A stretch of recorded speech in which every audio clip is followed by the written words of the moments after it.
Hello everyone, this is one of my first videos that I'm doing. It's a comparison educational video between PK and retail. So please bear with me, I'm recording everything off my phone. I don't have no high-tech technology cameras, so just bear with me. Okay, I do have two pairs in front of you. One is retail and the other one is Perfect Kicks. Now, which one do you think is the retail? If you're familiar with the Yeezy shoe itself and possibly the Zebra, you should know that the top pair right here will be the retail, and this is PK. Now they did say they did a perfect 1-in-1, but I found out a few of the minor flaws. I did email a few buddies of mine and I gave them a little tips on what to look out for because they may not have a retail pair. But I don't mind passing on some of the things I noticed.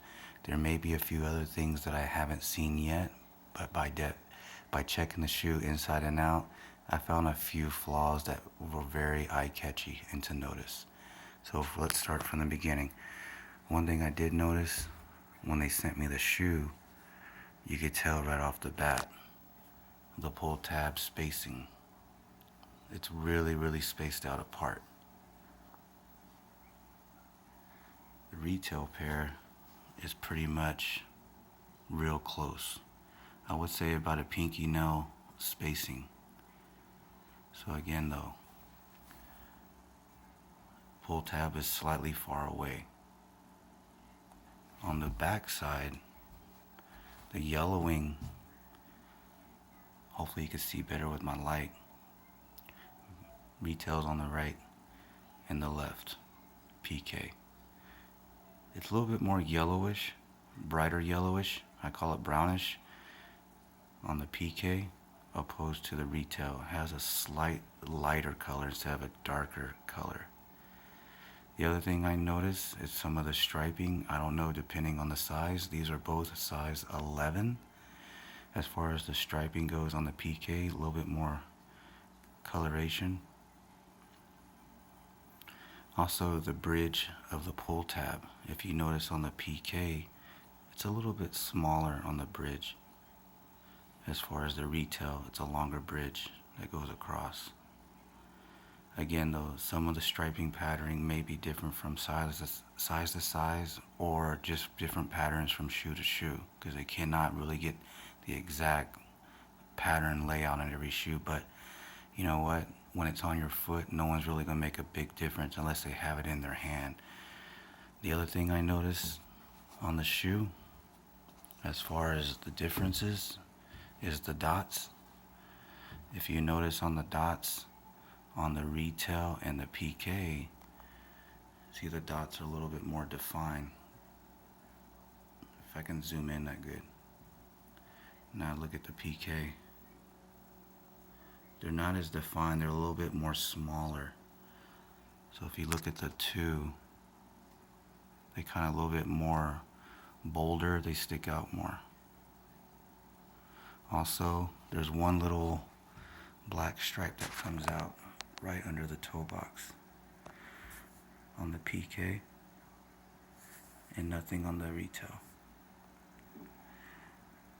But again though, when it's a UA shoe, there's going to be little flaws here and there. The inside is pretty much the same. As far as the striping, everything looks the same. As far as the actual Adidas logo, everything's the same. The only you can tell is the ridges right here. It's a little bit more cut up on the PK, opposed to retail's more cleaner. But again though, it's an insole. It really doesn't matter to me. As far as the lettering, obviously this is the PK. It's not as straight. Of course, with the retail version, it's on point.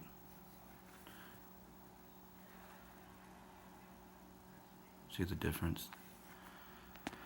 the Adidas logo on the PK and the retail. Again, please bear with me if my video doesn't zoom in the best way or the lighting. I'm doing the best I can. So pretty much it as far as the box goes.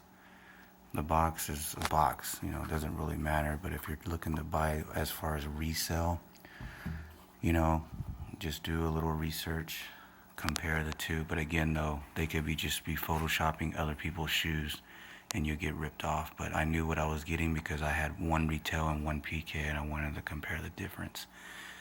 My only argument was the main thing was the pull tab. I did email Kim at PK. I told her they needed to get this corrected because it's just too far away. Now, I did put on an Instagram page of one that I already took off. As you can see, I took off the pull tab. I just got to re-stitch it back on, or re-glue it back on, should I say. If you notice that some of the thread came out, hopefully it zooms in. I think I have time to zoom it in. But you can see some of the thread came out. Well, you can kind of see it. Some of it's there. Some of it's just hanging out. But I did reapply it back on one of them. A lot of people were messaging me how I did it.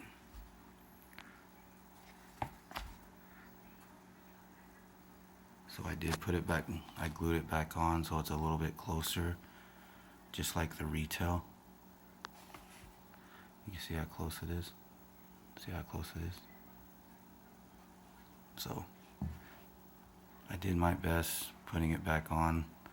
You know, actually I apologize. The shoe I just showed you was a retail. Here's the one I re-glued. Apologize for that. So see how closer it is? Again though, it's not going to be 100% perfect or 100% like retail, but I meant when it's on your foot, who's going to really zoom in this close to see what it is or how'd you do it? If you pretty much do that and you're too worried about that, then you got too much time on your hands. But again though, if you want something close to the retail and all you can get is PK, because the resale on these shoes are just out the roof, going for $1,500–$1,600, which is ridiculous. But again, and to each your own. You know what, I bought a few pairs of PK, but I already just sold them for, you know, for the price I bought them for you know, $180, because I'm not trying to flip, you know, a shoe for 3 times the value. So again though, you get what you pay for. These are my retails. I did wear them a few times. As you can see, they're a little bit dirty, but oh well. But again though, if there's anything else I can do to help you out, oh, real quick before I let you go, this is what I used to unstitch it. And again though, I did post a video on how I unstitch it. It takes about a minute. And again, I just use simple glue brush, put a lot of coats on it, and it pretty much stayed up there pretty well unless you force it off. But I meant, if you're not going to wear them all the time, I don't see why I would have a problem coming off. So again though, this is pretty much what will come off. And again, they'll do the PK. It does have this little ink box right there, I guess, where they line it up when they put it on. But once you put the tab back on, it'll cover it. So no need to worry about washing it off. So thank you for everything, watching this video. I hope I did the best that I could. Feel free to message me if you need any more information. Thank you.